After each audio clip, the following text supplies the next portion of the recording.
today we're going to be talking about the idea that how you do one thing in your life is how you do everything. I'm going to give you an example of something funny that happened as a way to demonstrate this, and the whole purpose of this topic is to help you see how you can create more effectiveness, efficiency, productivity and happiness in your life by making small adjustments in little areas that will ripple out into other areas of your life. So the story goes, I was at tennis the other day. I'm not a great tennis player and it's been years since I've played, and I had lessons a long time ago and I thought to myself I better get lessons again because I want to play tennis next summer. So I get myself a great tennis coach who is awesome, and we are playing tennis, practicing, and he took a shot from me and it was what he called a turbocharged shot. And he said, hey, less turbo energy, less of the turbocharge. You know, just bring it down a notch and temper your shots, and you'll be able to be more strategic and more effective with placing the ball on the court. And then he paused and he said to me, I bet you that's how you do everything in your life, turbocharged, is it? And I laughed hard actually, because he was exactly right. And he doesn't know me at all. It's only the second time I'd met him. And he goes, I bet you drive the car that way, you really turbocharge when you drive the car. And of course it was just so accurate, like I literally do everything that way. I used to laugh with my workmates that I used to even brush my teeth that way. I do everything with intensity. I work that way, my husband laughs because I bash on the keyboard on my laptop that way. I just bring turbo energy to everything. Now, what you want to recognize for yourself is, if that's true, what we do in one area is how we operate in other areas. If I do something this way, I'm also bringing that same modus operandi or approach to everything else. And then when it's not working in one area, realize and recognize it's possible it's not working for you in other areas. So for example, and it's just an example, with turbocharged energy does not work for me in tennis at all. Means my shots go all over the place and it's very ineffective. And so I thought to myself, well, if that's not really effective for tennis, I wonder where that energy is not effective in other areas of my life, right? I've always got my personal growth and coaching hat on. And it's true. There are certain situations in my life, no matter whether it's a personal or professional matter, where turbocharged energy sometimes is really useful, but other times it's not. And it has downsides and it has symptoms and effects that really don't work for me. And so it's a great reminder of something I already knew, to take a pause and a step back and to recognize how I do this one thing is how I do everything. I don't want to be a victim to patterns, and so I need to start making adjustments. And here is the beautiful thing. If you make an adjustment in one area, it also ripples into all the other areas. So if I learn to bring less of that energy to tennis, I can learn therefore to exercise that muscle, becomes more habitual, I'll likely bring less of that energy to other things.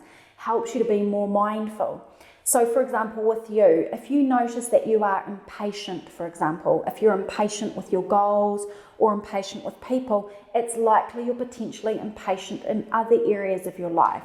If you therefore look at that and identify that pattern, you can practice bringing more patience to one area and building that muscle. It will have a ripple effect and help you to be more patient in other areas. For example, you'd be practicing being more patient in traffic jams. It's going to help you be more patient with other people and with your goals. Or for example, if you notice that you really like certainty and so you try to control things. And that can sometimes work to your advantage when you're trying to control factors around a goal or a variable. But to a certain degree, it's not going to work for you because you can't control everything. And so you might have to learn to be more relaxed and allow things to flow, for example, with your goals or in your work and your business. You'll notice that that will benefit you, but also you'll notice that how you do one thing is how you do everything.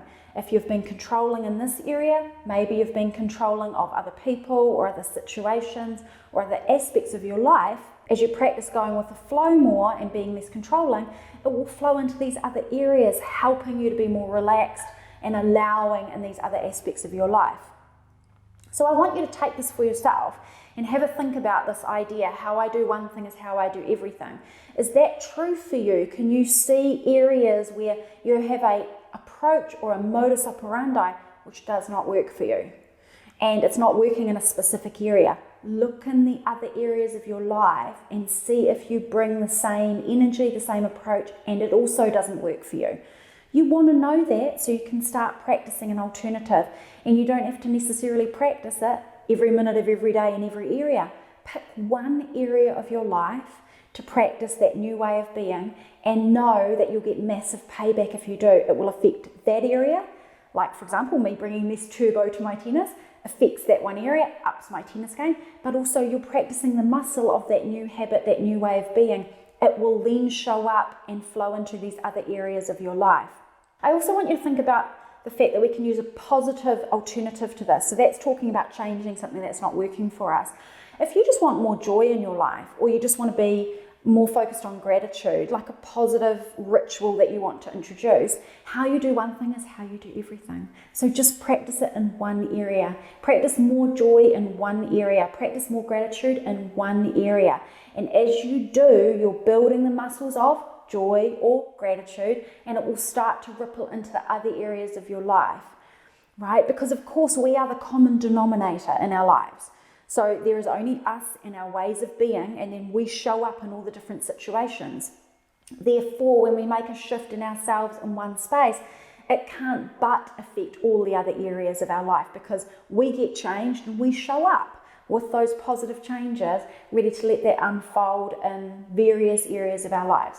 So let me know what this brings up for you, any insights for you about certain ways of being that don't work for you in one area and how that might be affecting you in other areas. What are you going to do about that? If you need any tips, please reach out to me, leave me a comment below.